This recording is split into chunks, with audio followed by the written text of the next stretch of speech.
Góðan daginn, velkomin til fundar. Hið akademíska korter bara 5 mínútur á þessum fundum því að þeir eiga ekki að standa í mjög langan tíma. Við ljúkum þessum fundi eigi síðar en klukkan 1:30. Og skipulagið með þeim hætti að það verða 3 framsögur, mismunandi langar, og síðan gefst kostur á að koma með sjónarmið eða fyrirspurnir mjög stutt. And I know this meeting is streamed on the internet for Icelanders, but also in Barcelona. So, where is Barcelona here? Barcelona is somewhere. I say on our behalf, hello Barcelona, and welcome to the meeting. We selected a very simple heading for this meeting. We asked what on earth is happening in Catalonia. Why is it that we are receiving news from a West European country where people are being imprisoned for what we understand is exercising democracy? And we want to know. And we want to know not from the point of view of the prison guard, but from the point of view of the imprisoned. And if there are some amongst us who have a different point of view, they are free to express it after the lectures we are going to listen to in a very short space of time, 2 minutes, and ask questions. We hope to have finished the lectures at 1 o'clock, and then there is time for questions and answers if there are any. Now, the lecturers or the speakers here are 3. I welcome the Foreign Minister of Catalonia, Alfred Bosch, and I welcome Dr. Elisenda Casanas Adam, a lecturer in law and human rights at the University of Edinburgh. And then Guðmundur Arngrímsson, who is the spokesman of a newly established organization conveying news from Catalonia to us Icelanders. I welcome all of you.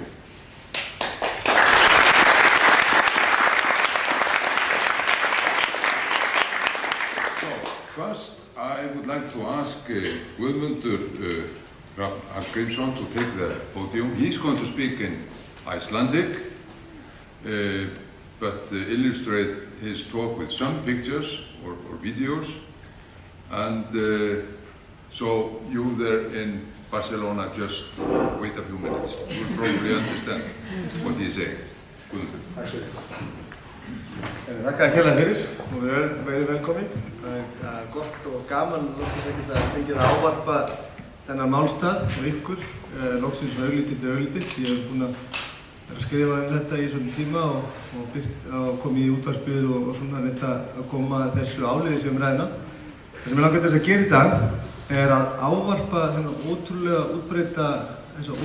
útbreiddu ábyrgun á sögulegu samhengi á sjálfstæðisbaráttu Katalóníu. Það birtist á síðum Morgunblaðsins fyrir stuttu sú skoðun sendiherra Spánar á Íslandi að sjálfstæðisbarátta Katalóníu hefði hafist árið 2010 af stjórnmálamönnum sem væru haldnir ískyggilegri yfirburðahyggju. Og þetta er náttúrulega mjög útbreiddur rökstuðningur stjórnvalda á Spáni og ótrúlega útbreitt viðhorf víða á Spáni meðal almennings þar. Og ég hef nú bara eiginlega hvergi komið hitt fyrir eins mikla og alvarlega ábökun á sögunni eins og akkúrat í þessu málinu. Þetta er lifandi skoðun fjölmargra á Spáni og ég ætla að ávarpa þetta.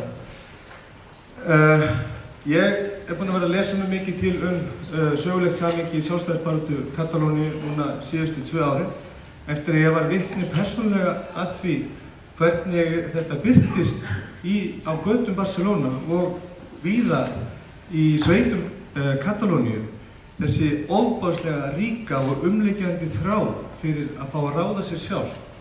Þetta myndbirtist í táknum sem eru víða og nánast allstaðar á byggingum, meðfram vegum og á heimilum fólks. Og þetta algjörlega umleikjandi og eiginlega ótrúlegt að þrátt fyrir alla þá ríku sögukennslu sem að ég fékk í mínu uppeldi og mínu skólum og ég hafði aldrei nokkurn tímann heyrt baráttu Katalóna sem hefur staðið sleitulaust í nánast 2 aldir og ég hafði aldrei heyrt þetta.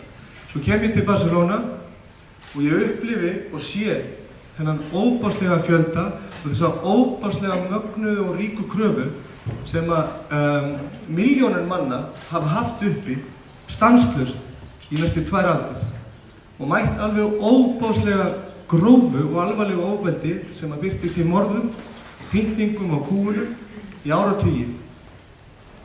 Það ótrúlegt að standa hérna í dag og þurfa að fara yfir þetta sem einhvers konar nýja sannleik. En við vitum náttúrulega kannski hluta af sögu Spánar sem átti sér stað á tímum einræðisherrans Francisco Franco. En það var hvorki upphaf né endir þessar sjálfstæðisbaráttu, hún hófst miklu fyrr. Katalónía varð undir í stríði við Spán 1714 eftir að Spánverjar umkringdu Barcelona í 14 mánuði og sveltu þar nánast hvert einasta mannsbarn og þar hrundu þeir niður úr sultu og horn og gáfust að lokum upp. Það leið ekki nema mannsaldur frá því að þungi í sjálfstæðisbaráttunni tók sig á flug upp úr 1800 og hefur verið samfelldur síðan. Ég rambaði inn á herbergi föðurafa míns á Draungum fyrir einhverjum árum og fann þar á náttbörnars bók Ævisögu Pau Casals. Og ég búinn að lesa hana og þar kemur berlega fram, hann fæddur 1876 og hann talar foreldra sína og samferðamenn og þá sem undan komu sem voru í útlegð og ofsóttir og teknir höndum og myrtir og píndaðir á þessum árum og þetta á sömu árum og sama tímabili og Íslendingar og sjálfstæðisandi og sjálfstæðisbaráttu Íslendinga að fæðast. Þetta á sér stað í Katalóníu í byrjun og upphafi fyrir hluta 19. aldar og þetta búið að vera samfellt baráttu síðan. Í 4 gang hafa Katalónar reynt að stofna lýðveldi og gerði það síðast rétt fyrir einræðistíð Francos og þá var forseti Katalóníu Luis Companys sem eini þjóðkjörni forsetinn í lýðræðissögu Evrópu sem hefur verið tekinn af lífi fyrir það eitt að lýsa yfir rétti þjóðar sinnar til sjálfsvörðunar. Hann var eltur og handtekinn og framseldur til Spánar, yfirheyrður að kvöldi og tekinn af lífi af 5 manna rifflasveit morgun eftir í fjalli yfir ofan Barcelona. Nú að sjálfsögðu lá meira minna að þessi sjálfstæðisbarátta niðri undir einræðisstjórn og ofbeldi Francisco Franco en frá því að stjórnarskrá Spánar var samþykkt 1979 hefur verið samfellt samtal á milli Katalóníu og stjórnvalda á Spáni að endurnýja stöðu Katalóníu innan alríkisins á Spáni. Eftir 2 áratuga samningaþóf og samningaumleitan þá birtist samningur á borðinu fyrir Katalóna árið 2004 þar sem að þeir fengu þar kröfur í gegn að mega kalla sig þjóð og fá að nota sér tungumál sem hafði verið bannað meira minna sleitulaust alla seinni hluta 19. aldar og meira minna alla 20. aldar og þeirra þjóðareinkenni og menningu. Samningurinn fór fyrir spænska þingið og var þar í meðferð í 2 ár, til 2006 og var þá útfundur svo mjög þegar hann kom aftur heim til Katalóníu að Katalóna gátu varla þekkt þennan samning. En undir skilyrðum spænska þingsins fór hann í þjóðaratkvæði og var samþykktur vegna þess að dýrmætasti fjársjóður Katalóna, tungumálið, var þar að finna og þar máttu þeir nota það og í sínum stofnunum og máttu kalla sig þjóð. Þrátt fyrir að hafa samþykkt með óbragði í munni þennan samning til þess að halda frið við herrana frá Spáni. Það var þessi samningur kærður og fór fyrir stjórnardomstólinn og var þar í 4 ár áður en hann var dæmdur ógildur 2010. Og það er það ár og þessi tími sem markar hinn endurnýjaða þunga í sjálfstæðisbaráttu Katalóna. Það er ekki yfirburðahyggja eða aðgreiningastefna eins og kemur fram í máli sendiherrans. Það er sjálfstæðisþrá forfeðranna og hún byggir á nákvæmlega sömum mælikvörðum. Við byggjum okkar eigið sjálfstæði. Tungumálinu, stofnunum okkar, sögunni og skírskotum til þess lands sem hefur verið okkur aldur. Nákvæmlega þetta. Og ég ætla að fá að sýna ykkur eitt myndband sem sýnir þungan í sjálfstæðisþrá og sjálfstæðiskröfu Katalóna sem enda með því að nærri 20 manna situr núna í fangelsi og búin að gera það í 400 til 500 daga og annað eins á flótta í Evrópu. Og við erum að tala hornsteinn evrópsks lýðræðis sem haga sér svona gagnvart þegnum sínum. Og þetta megum við bara alls ekki láta gerast undir nokkrum kringumstæðum. Þetta myndband hérna sem að sýnir þungan í sjálfstæðisþrá Katalóna. Þetta er þrá að fá að virkja sinn sjálfsákvörðunarrétt. Og við Íslendingar erum náttúrulega þekkt fyrir það að okkur stærstu minnisvarðar í alþjóðapólitík einmitt að styðja við þjóðir sem að vilja virkja sín sjálfsákvörðunarrétt. Þennan arf þurfa að virða og halda áfram með.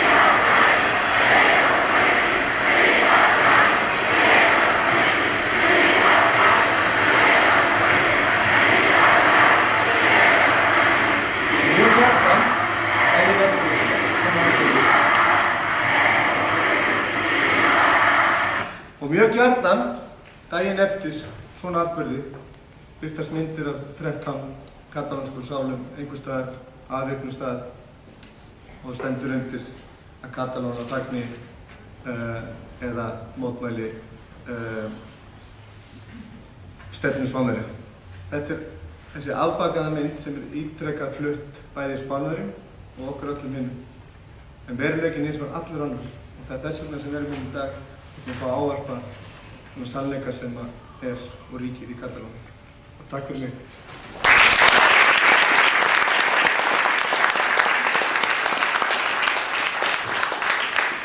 Þá er það doktor Elisenda Carsanas Adam frá Háskólanum í Edinborg en jafnframt frá Katalónu.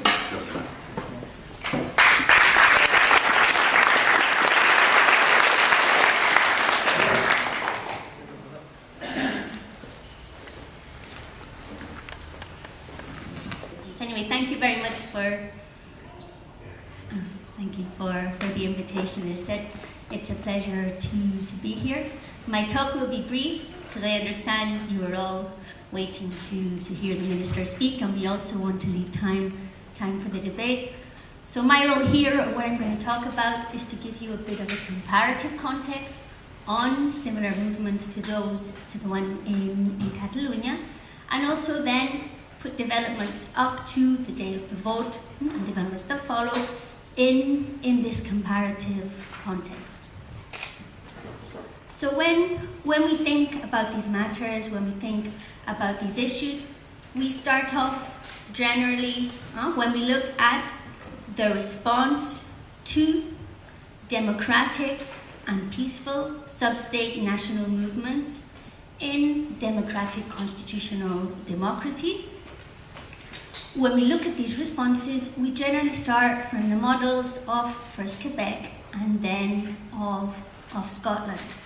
So for a long time, when we discussed these issues, the framework we always went to was the decision of the Supreme Court of Canada in what's known as the secession reference from Quebec. This was the framework that we looked at because it was a very balanced framework. So we see, as I said, in the constitutional democracy, in the case of Quebec, when the Parti Québécois came into power, they held two referendums on independence, the first one in 1980, the second one in 1995. And after this second referendum, the Canadian government then posed the question to the Canadian Supreme Court for an advisory opinion. It asked, could Quebec unilaterally secede after a referendum from Canada? And as I said, this decision, this opinion, has been the one that for a long time has framed these issues, has framed these debates, because it's a very balanced decision. It didn't give the final word to Quebec, but it also didn't give the final word to the Canadian government. What the court said in this case was Quebec could not proceed to a unilateral secession from Canada, but a clear and democratic expression of the will to do this would impose an obligation on the state to enter into negotiations, to start a dialogue on this matter, and this dialogue should be framed by a variety of principles in the Constitution. So the principle of democracy, the principle of federalism, the rule of law, and also the protection of rights of minorities. So it is this idea, this framework, that has guided a lot of the processes that we're looking at, that we are considering today. This emphasis on the need for political dialogue, and the court also said very clearly the refusal of one of these parties to engage in this dialogue would then affect their own legitimacy in the process, their own legitimacy in the debates. So as I said, for a long time when we were studying processes such as those in Catalonia, those in Scotland, this was the framework we always came back from. This is what we understood was the logical, the rational response of a constitutional democracy to the will of a sub-state nation expressed peacefully and democratically for change. And it's building on this that we move then to the second example that I will be looking to, which is the case of Scotland in the United Kingdom. So similarly to what happened in Quebec, in 2011, the Scottish Nationalist Party gained a majority in the Scottish Parliament. They had the request for a referendum on their programme. So in response to this majority, this democratically endorsed mandate that the Scottish government then had to hold a referendum, the United Kingdom government, led by David Cameron, turned around and said, okay, we accept this mandate, we accept that Scotland, the Scottish people, should be able to decide on their constitutional future within the United Kingdom. And again, building, as I said, on this framework that we had resulting from the secession reference, what they started was a process of negotiation. Both sides, Scotland and the UK, had agreed that the referendum would go ahead, but they had very different ideas about how this should be organized. What should be the question? When should it be held? Who should be able to vote? As I said, this led to a period of negotiations because they disagreed on almost anything. But the one thing they did agree on, and I think is very important, is that this was a political issue and it was a matter to be decided by the political institutions on the state. As I said, they disagreed on almost everything, but they agreed that this was not a matter that had to be taken to the courts, that had to be fought over in the courts. As a result of this, there was a period of negotiation. Both sides reached a compromise, and this led to what is known as the Edinburgh Agreement, so an agreement between the Scottish Government and the UK Government, which allowed for the holding of the Scottish independence referendum in 2014.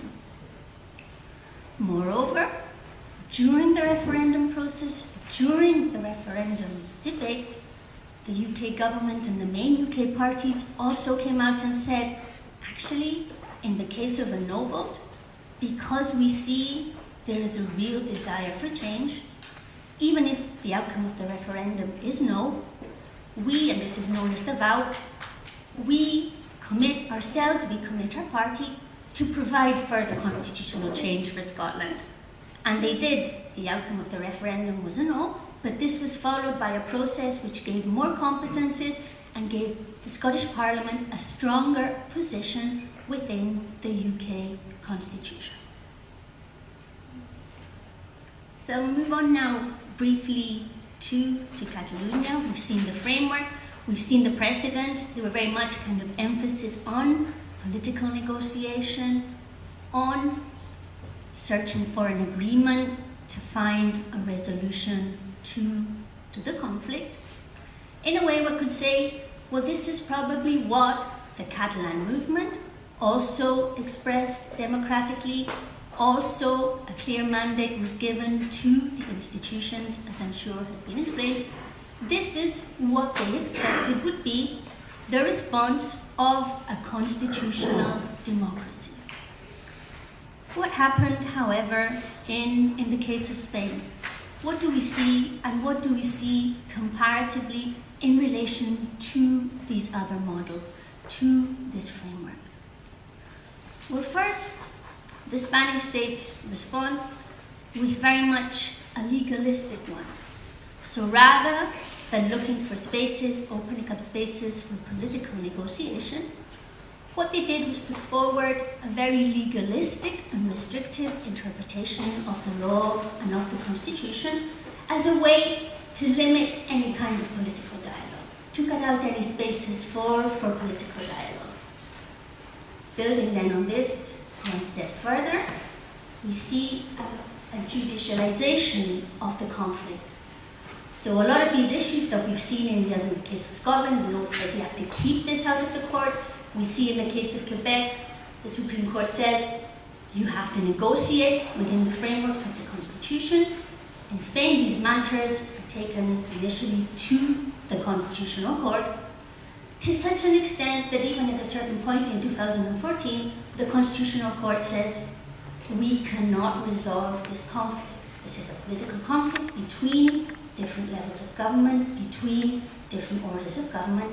This needs to be resolved by the political branches of the government. The Constitutional Court cannot resolve this alone. However, and I will leave the rest of the talk to the Minister,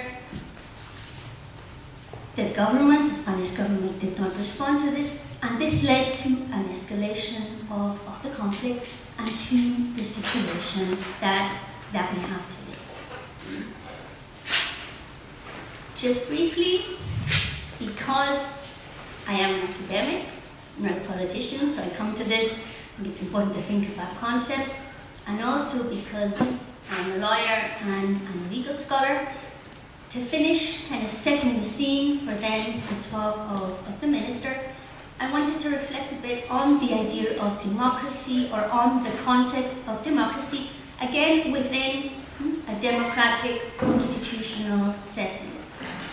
So we talk generally about democracy, but it's important to add that democracy is more than just the will of the majority. So the will of the majority, even expressed in elections. Democracy also requires respect for fundamental rights and respect for the rights of minorities. And secondly, democracy also requires following certain procedures in law, procedures in the Constitution. So when we think about democracy, this is the concept, this is the setting. However, and in this context, and with this I will end, I think it's also very important to remember, firstly, that the laws and the constitutional frameworks have to be at the service of democracy. So the law, the constitution, has to reflect democracy and not be a limit on democracy. The law is not unchangeable. The law has to be changed, the law has to be updated. Secondly, and also very important, this idea of this concept of democracy applies at both levels. So in many cases, this is the argument brought against the Catalan process, against the Catalan movement. Democracy can't just be what you say it is, what the majority of the parliament says it is. But I think it's important to think this also applies to the Spanish state level. So in many occasions we see the Spanish state level using the law, using the constitution, using its majority in the institutions at the state level to do precisely what it aims it is trying to stop. With this I will end, and I will hand over to the Minister. Thank you again for listening.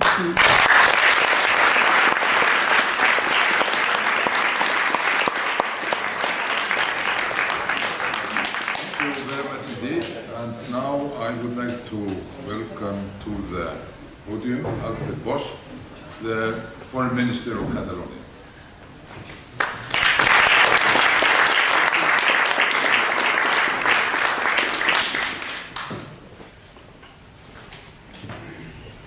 Guten dagen. Tack för er. Herra Ögmundur Jonasson. Tack för er Gudmundur Argrimsson. And also tack för er Elisenda Casañas.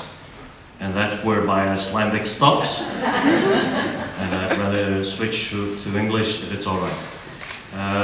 Thank you for coming, most distinguished guests, Chairman of the Alþingi, other members of the Alþingi, and former ministers, and all of you, whether you're Icelandic or you're of Catalan origin.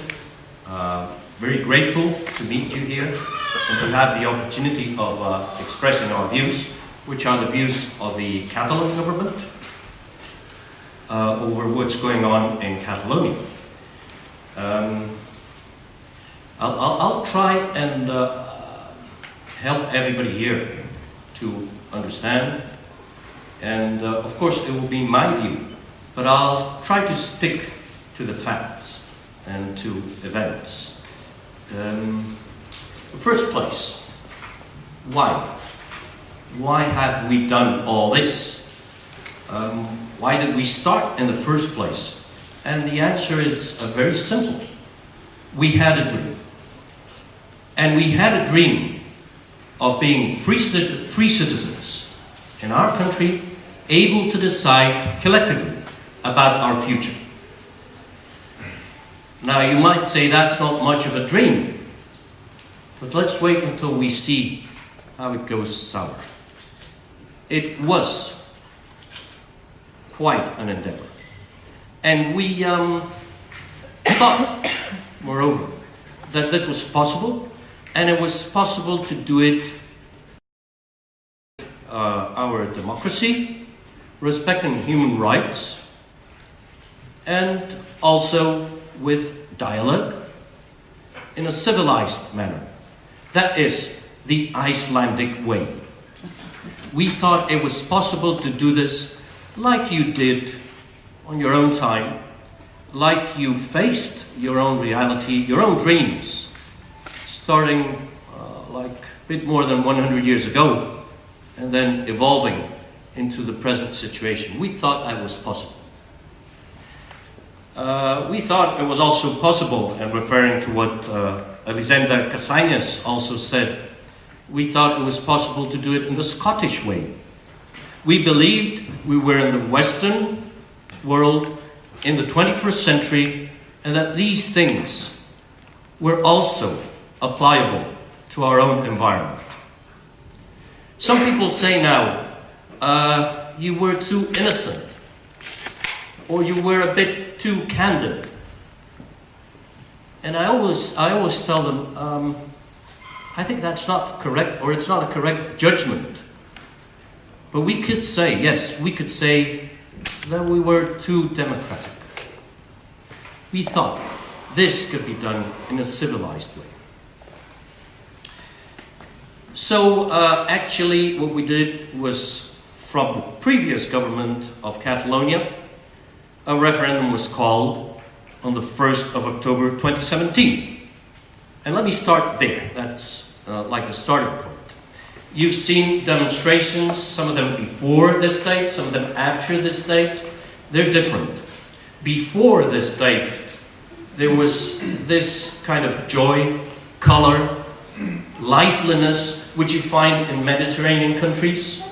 We are quite civilized people, let me tell you. We are hardworking citizens. We like to believe that we are full citizens, able to decide about ourselves. We also like to think that we are happy people and that we got a fairly active economy, that we have a charming place to live in, and also for people to visit. I'm sure many of you have been in Barcelona or around the place, and probably you agree with me that it's quite a nice place to be in. It's sunny, but the environment is also serious. People like to work, and people like to strike deals, to make trade, to enjoy themselves, and combine all that into a style of life, which I know I'm a bit partial here, and this is where the interpretation comes in, but I think it's a nice place to live in.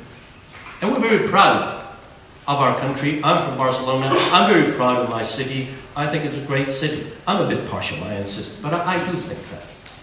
So we thought not only that we could do it in a civilized way, but that we could do it in a very warm way, that people could participate, they could take place, they could further their hopes, their expectations in a very amiable way, in a very friendly manner.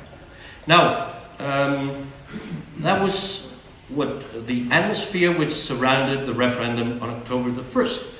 And then something really unexpected happened. We got the police troops being sent by the Spanish government, which acted to disrupt the vote. 16,000 policemen, let me go to the bare facts, which started operating that same morning. You saw the images on TV. I think I don't need to expand on that, but basically acting in a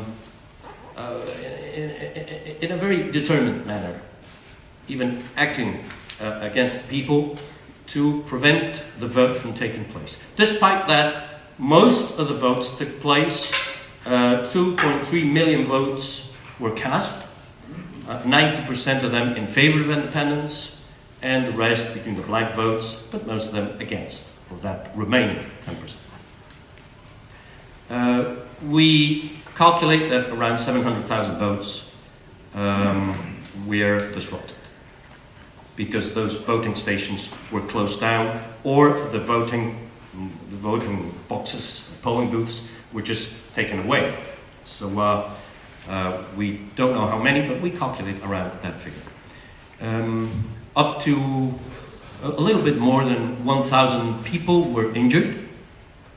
Not very severe injuries, but yes, wounds basically from beating up people and harassing the population, according to hospital figures which have been published and which specify which kind of injuries were suffered by people, basically voters of all ages, 10% of them older than 75, and also a very small percentage of people underage who were there basically with their parents, attending vote like they usually do. After that, the Spanish Senate with the majority of parties, Spanish parties. They passed a decision whereby the Catalan government was suspended. That is to say, my predecessors, President and all his ministers, were suspended by the Spanish legislature. Now, some of them saw that things were going really wrong, and some of them, 7 of them now, are in exile. They're out of the Kingdom of Spain. The rest remain. They were called to court. They went when the judges called them to go to court. Some of them, after their first trip to the courts in Madrid, were retained in detention, and they've been there ever since. Some others were released shortly afterwards, but they were called again, and they were detained, and they've been in jail ever since. There's 9 people in jail now. They've been in jail for more than 1 year, without bail, never allowed to pay ransom for living a free life. Whereas their colleagues who went away, they've been facing judges in Germany, in the UK. They've been living in other places like Switzerland or Belgium. And the judges there have either considered that they shouldn't even show up, or that they could be released, so they are living as free European citizens in these countries I mentioned. Whereas in the Kingdom of Spain, most people who faced the court have been detained. There's also a number of people, a big number of people, close to 900, who are being investigated and could be incriminated in court. In fact, a bit more than 70 of those are being prosecuted right now. So most of them are mayors of towns, some of them small towns, who enabled the people to vote, who opened up the voting. Apart from that, finally the trials in Madrid after 1 year are being held for the first 9 people who've been in jail all this time. And as you know, because this has been on the news, as you know, the trials have already begun. They being accused of things which sound a bit ancient, but which are there in the legal code, things like sedition or rebellion. Now, according to the Spanish legal code, those accusations require the use of force or violence by the accused. If you go back to the images of the referendum on October the 1st, 2017, it's quite obvious that the only use of violence which was encountered that day was the action, or what you might call police brutality. There was no aggression on the side of the Catalan government, the organizer, or obviously the voters, who went there in very large numbers. So we think those 2 accusations are groundless, and furthermore, they're being judged by mismanagement. Now, we'll see if any evidence is brought in that account. Up to date, we've seen no evidence in the court. In any case, if they find any evidence on that account, the penalties would be very low, very light. Maybe a couple of years in jail, at the most, if that is found and any evidence is brought forward.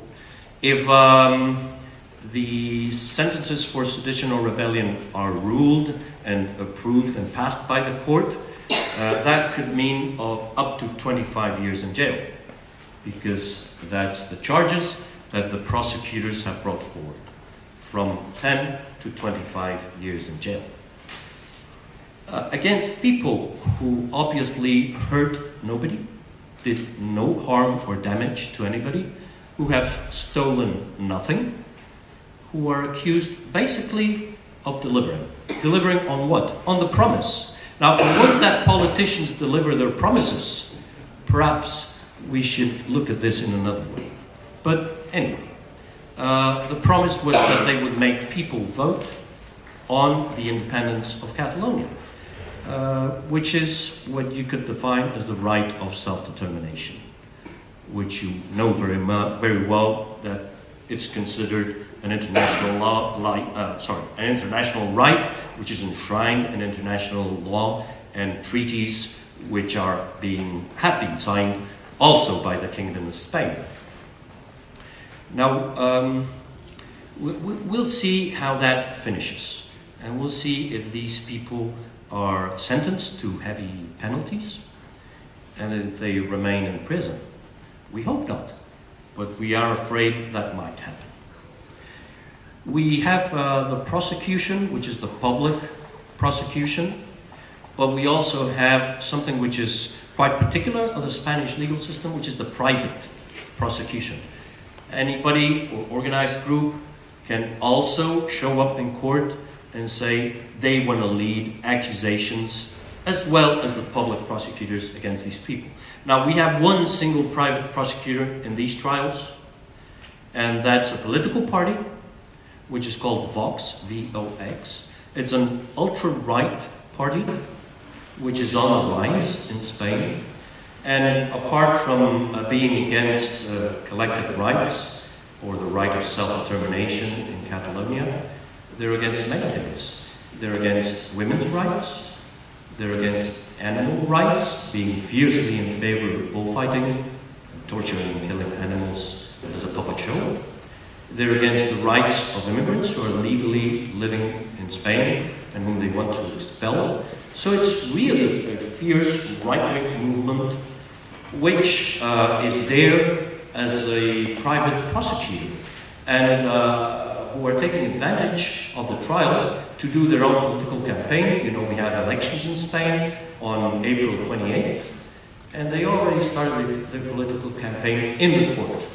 So it's a bit different from other right-wing movements or extreme right-wing movements in Europe in the sense that in Spain they're operating within the system. They're operating in the courtroom, but they're also operating in the government of regions like Andalusia, and the impression is that there's, regarding this kind of movement, there's not this democratic cordon that you see in other countries.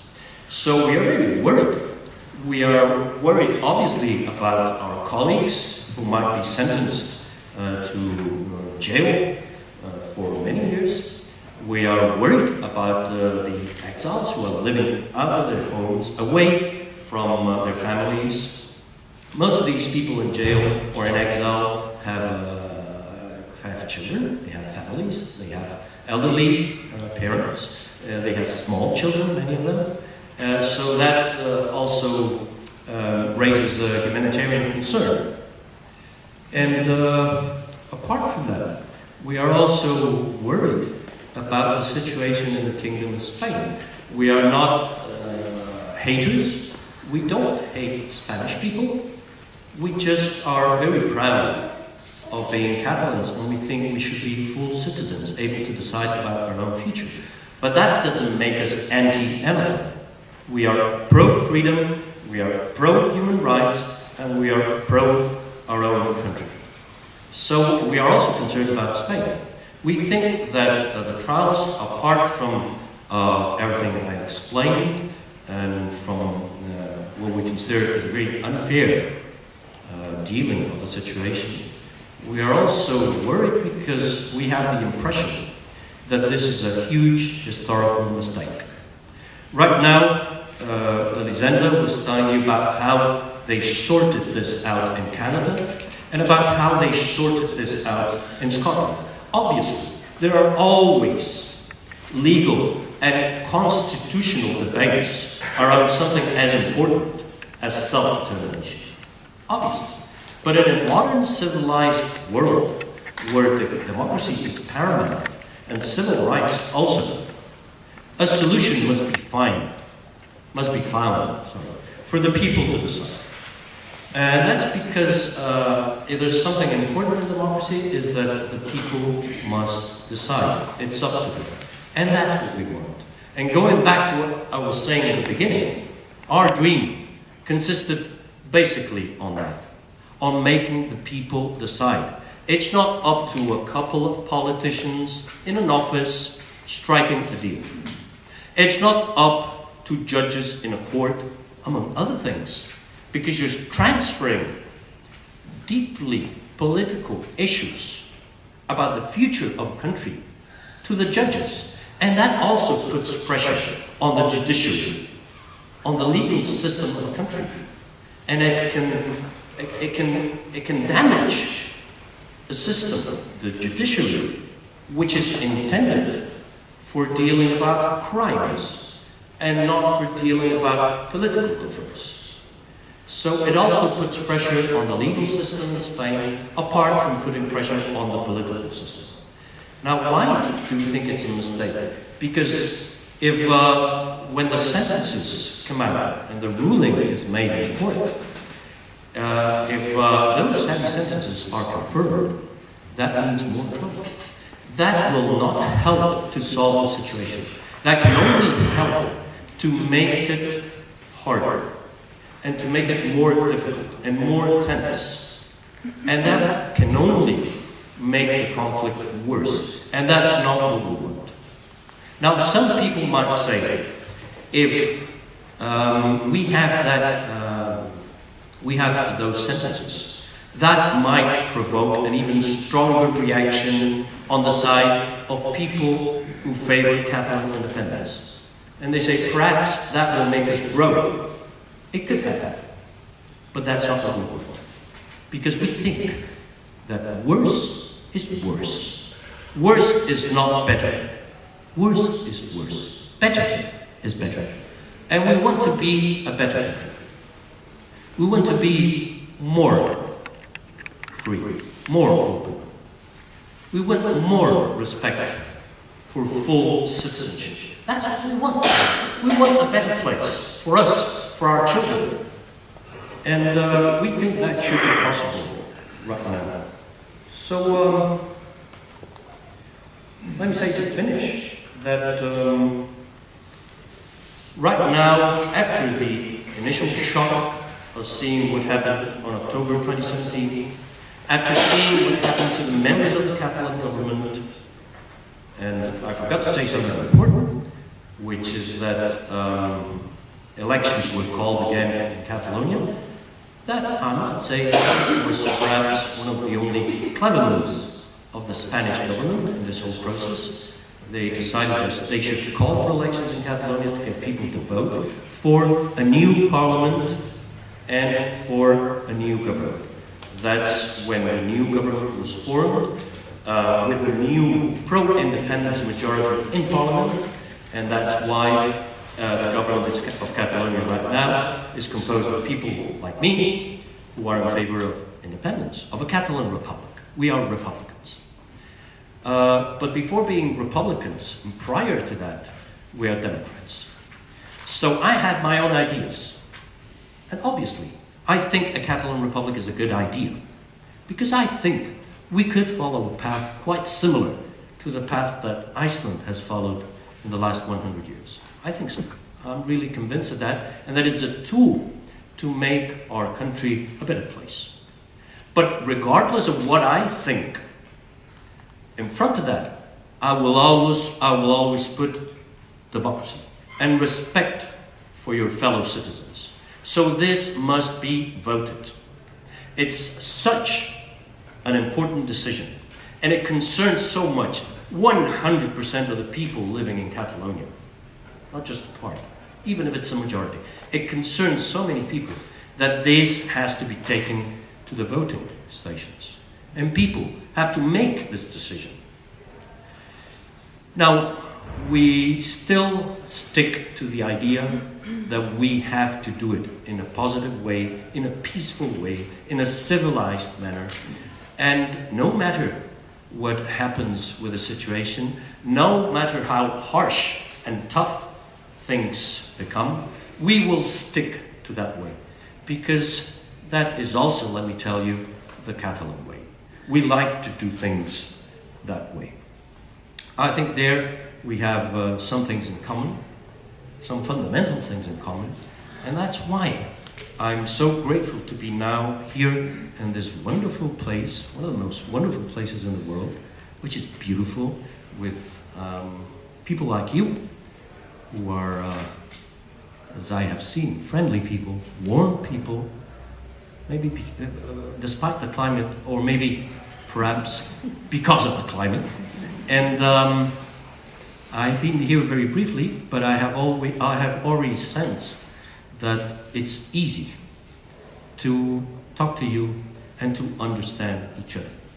You have that round stone in the Helsinki, in your parliament, with a hole in the middle, and you stick your ear there, you can listen the voice of a woman talking to you.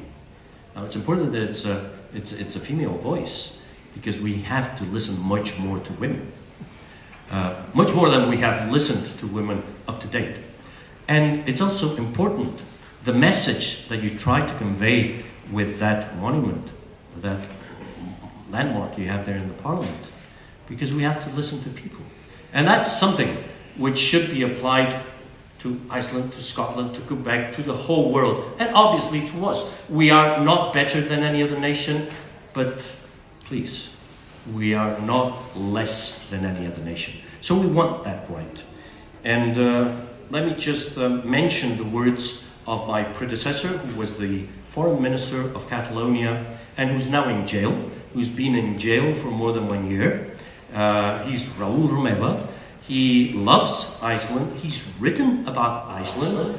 He's even spoken to the media in Iceland. He visited the place before he was in politics. He's a peacemaker. He's worked all his life with peace organizations all throughout the world. And he asked me to convey some words to you.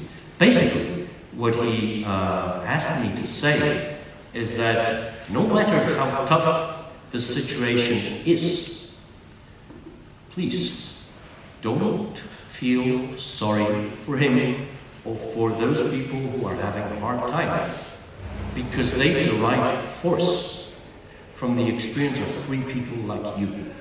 And he said, please, I visited him a week ago, and he said, please tell the people in Iceland that I love them, but very specifically, that I love the way that they deal with public things. And we have a lot to learn from these people. Please tell them, because it's a very hopeful message also for us to learn from people like you.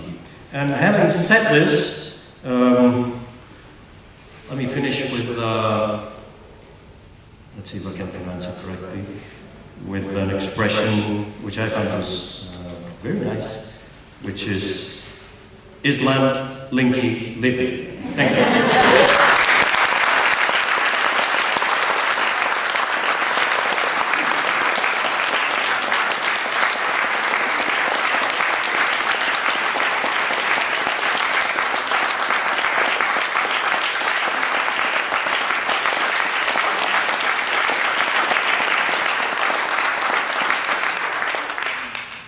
Well, thank you very much. Now we have a few minutes for questions, or if somebody wants to state a point of view. Only very shortly, please respect that we are finishing the meeting no later than 1:30. And even if there are many asking for the word at that time, we will finish the meeting. First question, or? My name is Peter Stink. My one question: have you been disappointed by the action of EU about this? Because Spain is part of the EU. The EU tends to be beacon of the free society and the human rights around the world. Is this reflecting badly on the EU? Should we have all the questions? We could take a few. Hi, my name is Sunaya. I'm a member of Parliament for the Pirate Party. I wanted to ask our scholar actually, because you had such a nice overview of how it's gone in Canada and also in Scotland. Dr. Kasanas Altam, I hope I'm saying this correctly. I wanted to ask him, what do you think is the difference? Why do you think, what kind of motivation do you think is behind the fact that the Spanish government chooses not to take this democratic path when it comes to your struggle? Thank you. Shall we have answers to these questions? Please, if you come to the podium, who wants to start? Disappointed by the European Union. Well, we could be happier.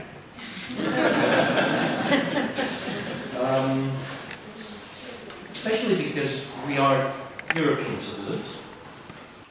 We carry that in our passport, apart from being Spanish citizens, we're also European citizens. And we believe in Europe. We are staunch supporters of European unity. And we have always believed in the ideals that founded Europe like a few decades ago. Please let me remind you that not so many decades ago we were living under a military dictatorship of General Franco. And we couldn't vote, we had censorship, etc. So we were looking to Europe as the garden where we would like to share our future with other Europeans. Now, when that came in the 80s, we were so happy. And we thought that would ensure and guarantee that we would live in a fully democratic, free environment. We believe in the ideals on which the European Union was founded by people like Monet, like Schuman, like Konrad Adenauer. We think they were right. They were coming out of two huge disasters, two enormous catastrophes. And these people said, no, never again. We won't commit suicide in a collective way. So they founded the new Europe on peace, and on the vote, and on freedom, and on human rights. So we thought that it was hard for Europe to uphold the cause of a Catalan Republic. We are aware of that, and we're not asking that. We're not asking that of people in Iceland or in the European Union. We're not asking that. But we are asking that universal values, like support for democracy, for civil rights, for peace, we are asking that those universal values be defended everywhere. We try to do it when they're challenged elsewhere in the world, anywhere in the world. So why shouldn't the world, in Europe particularly, because we belong to the European Union, we're in the European Parliament, our representatives are there, and they have asked for some kind of statement or action. So yes, why not admit that? We are rather disappointed. Although we are aware that the European Union right now is basically a club of the state governments, and they tend to stick together and support each other. So we understand that what they're doing basically is supporting the Spanish government. That's our judgment. I think it's quite reasonable to think that.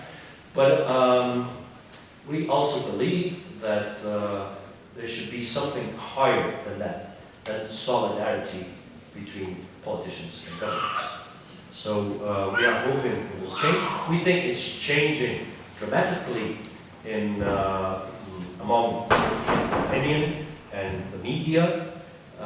We think that, well, we don't think that. You have an opinion poll which was done by the Institute Elcano in Spain, asking Europeans what they thought about Catalan self-determination, Catalan independence, they were in favor of Catalans voting for independence, etc. And the results they got from people in other countries like Germany, like Italy and other European countries was quite outstanding, much higher than the return. They were much more positive for Catalan self-determination than what they had obtained some years previously. And this Institute Elcano is not suspicious of being pro-Catalan independence. It's headed by the King of Spain. So you might imagine that they're not on our political side. They're probably favoring something else.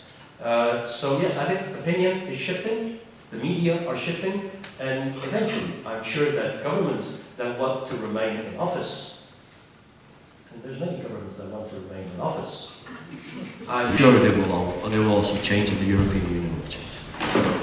Just before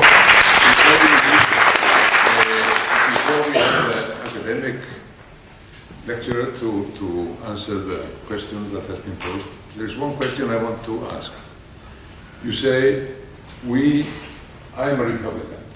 We are Republicans in majority in the Catalan parliament. We saw millions of people who were taken to the street. What is your evaluation? Now they can't all be Republicans because there are some who are not. But are they there to ask for independence or to protest against tyranny and in defense of democracy? You know, how is this conflict affecting Catalan society, politically speaking? Well, let's see.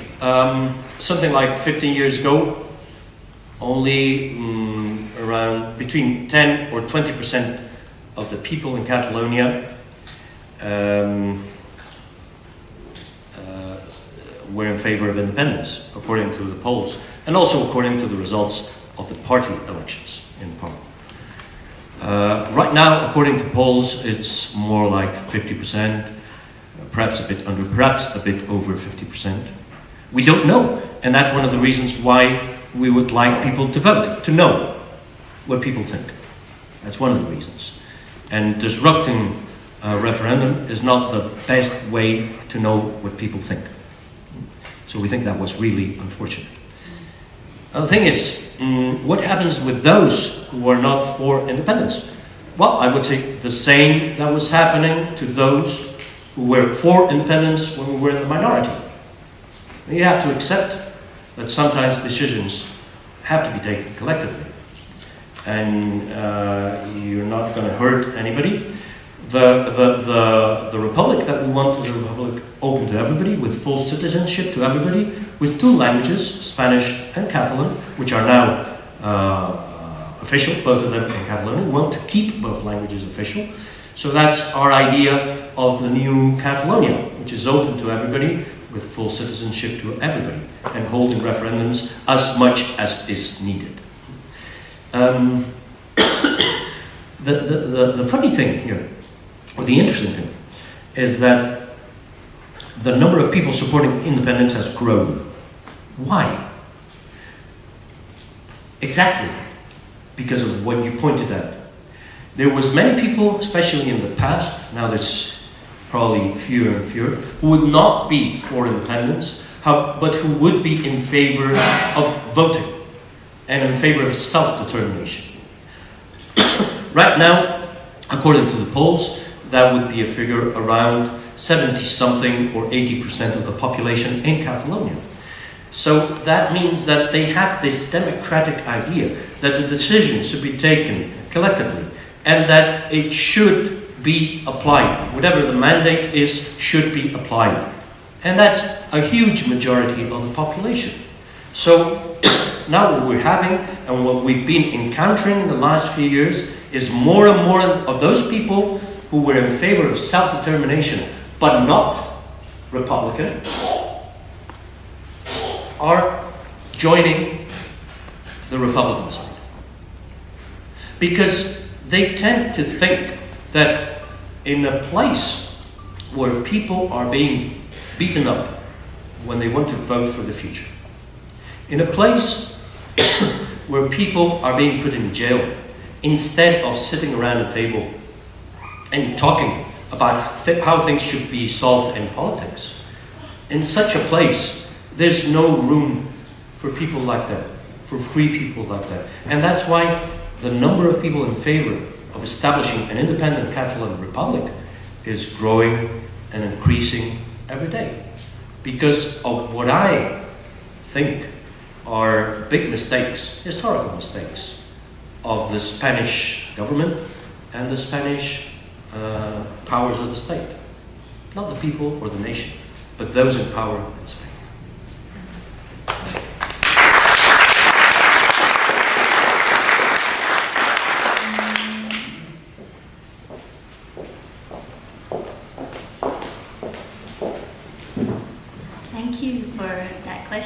It's a very interesting question. The difference between, in particular, Scotland, which is the model that I know best, and Catalonia. I mean, I think the context for both referendums was very different, and also the kind of events leading up to the referendum. For example, in the United Kingdom, the fact that it's a plurinational state is not contested. Everybody happily accepts that there's the nations of Scotland, of Wales, England, the particular situation in Northern Ireland. This is not a problem. In the same way, there've been kind of ongoing reforms to change the different models of self-government for each of these different regions when they wanted them. So in a way, people talk a bit about the Scottish referendum as being somehow accidental. People were happy with the Nationalist Party, how they were governing, how they were managing things, and people kind of got into the optimism that maybe it would be better if they managed everything. So this was the debate. I think the process that led up to the kind of Catalan requests for an independence referendum are very different. If we look, and we can't go into detail, but the constitutional history of Spain has a lot of conflicts in it, and one of the core issues where there has been conflicts has been over what's known as the territorial question. It's not only been Catalonia, it's also been for a long time the Basque Country was the centre of these debates. I think on something that has been said, I mean, if you look, the parties that are currently leading this movement are parties that for over 30 years were in government in Catalonia, were part of the system, were cooperating with the Spanish government. So what has led to this situation, and I think also to this different Spanish response? The 1978 Constitution, which is our current Constitution, is a constitution of compromise, of dialogue, but it provided a good framework for Catalan self-government, for Catalan identity to be recognised.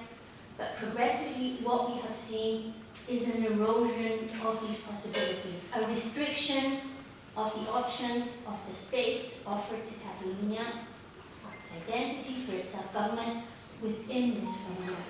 So I think what we see now is this conflict that has come to a head. I think this is the result of an ongoing conflict that has been brewing, and this is why I think we also see this very harsh response of the Spanish state. They don't even accept the idea of the notion that there's a Catalan nation that should be allowed a voice, that should be allowed to speak.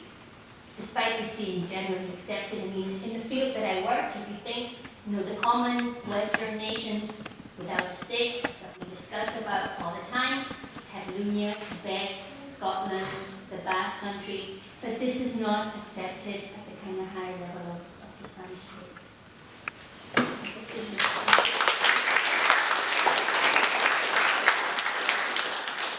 We are rather preoccupied with the Court of Human Rights in Strasbourg in Iceland these days.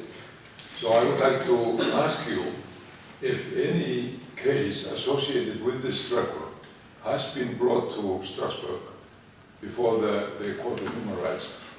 And if not, do you foresee that happening? Well, it's very easy. No, we're not up to date, but yes, we are foreseeing that.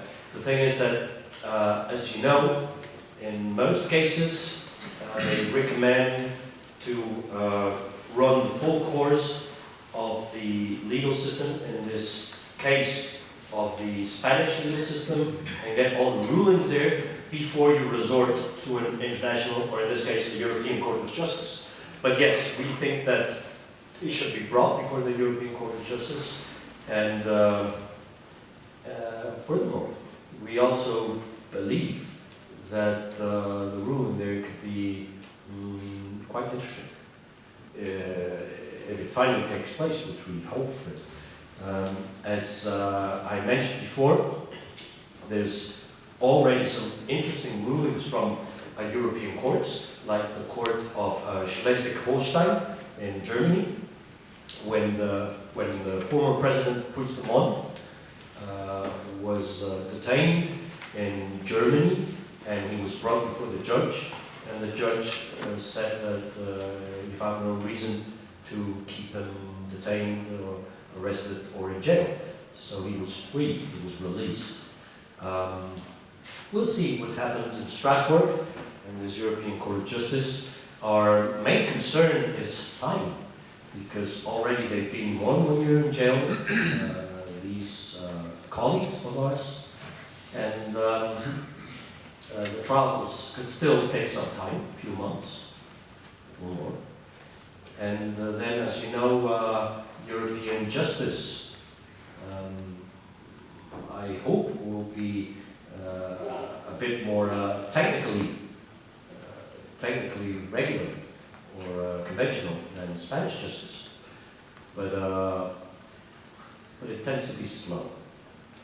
And when you have people locked up for so much time, that worries me personally, of course. Anything else? Well, yes, you mentioned that you could be happier with the Council with the European Union, but I wonder why the Council of Europe and the Parliamentary Assembly of Council of Europe has also been rather silent, because after all they are supposed to be specifically the guardian of human rights. One could even go as far as to ask why hasn't the International Parliamentary Union said something about elected parliamentarians being imprisoned, including my former colleague, Karen Fossenter. So what about those international or European bodies? Oh, well, thank you, Speaker. Let's see, Catalonia as such is not an independent country, at this stage, anyway. And we are not represented as such in the Council of Europe, whereas Iceland is represented, so maybe the Icelandic representatives know the issue a bit better and know the Council of Europe a bit better than we do, and perhaps they can answer this question better than I can do. There's, of course, the parliamentary body in the Council of Europe, and there we do have representatives, and this question has been raised a number of times. It's been raised by people who are representing us, but by people who are very close to us. For instance, the German Greens and the German Linke are following this issue, and they're very concerned about this. We've been talking to them, and perhaps if there's somebody from Iceland that wants to also get informed and see what these representatives are doing, perhaps it would be a good idea to get in touch with them and see how they can make this matter a bit more present in the Council of Europe or in the parliamentary union. Okay, you have to do it. Time is 13:31. Just 1 minute. But we close the meeting